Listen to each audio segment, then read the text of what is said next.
ಇವತ್ತು ಪಾಲಕ್ ಓಟ್ಸು ದೋಸೆ ಮಾಡುವ.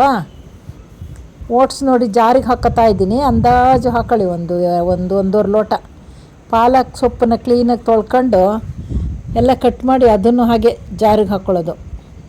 ಶುಂಠಿ ಬೆಳ್ಳುಳ್ಳಿ ಸ್ವಲ್ಪ,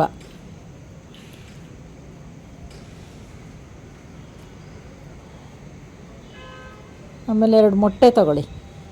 ಮೊಟ್ಟೆ ಹಾಕೋಬೇಕು ಅದಕ್ಕೆ. ಹಾಗೇನೂ ಮಾಡ್ಬೋದು, ಮೊಟ್ಟೆ ಇಲ್ಲದೇನೂ ಮಾಡ್ಬೋದು. ಮೊಟ್ಟೆ ಹಾಕಿದ್ರೆ ಚೆನ್ನಾಗಾಗುತ್ತೆ.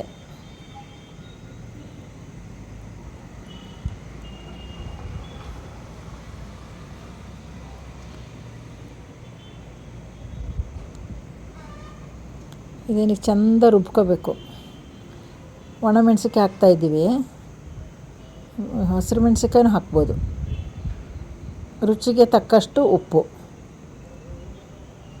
ಇದಕ್ಕೆ ಸ್ವಲ್ಪ ಇದು ಚೆಂದ ರುಬ್ಬಿ ಆಮೇಲೆ ಅವಲಕ್ಕಿ ಹಾಕ್ಕೊಳ್ಳೋದು.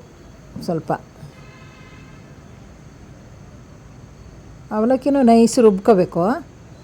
ರುಬ್ಬಿ ಅದೆಲ್ಲ ತೊಳೆದ್ಬಿಟ್ಟು ಸ್ವಲ್ಪ ನೀರು ಹಾಕ್ಕೊಳ್ಳಿ. ತುಂಬ ತೆಳು ಬೇಡ, ಸ್ವಲ್ಪ ನೀರು ಹಾಕ್ಕೊಳ್ಳಿ.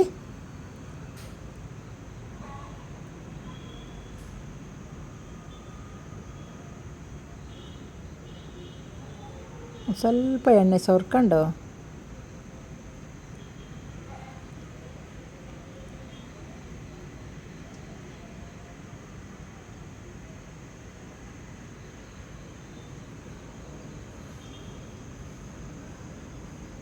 ನೋಡಿ, ಪಾಲಕ್ ದೋಸೆ ರೆಡಿ ಆಯಿತು.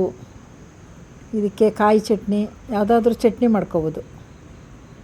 ಟೊಮೆಟೊ ಚಟ್ನಿ, ಕಾಯಿ ಚಟ್ನಿ ಎಲ್ಲ ಚೆಂದ ಆಗುತ್ತೆ, ತುಂಬ ಚೆನ್ನಾಗಿರುತ್ತೆ.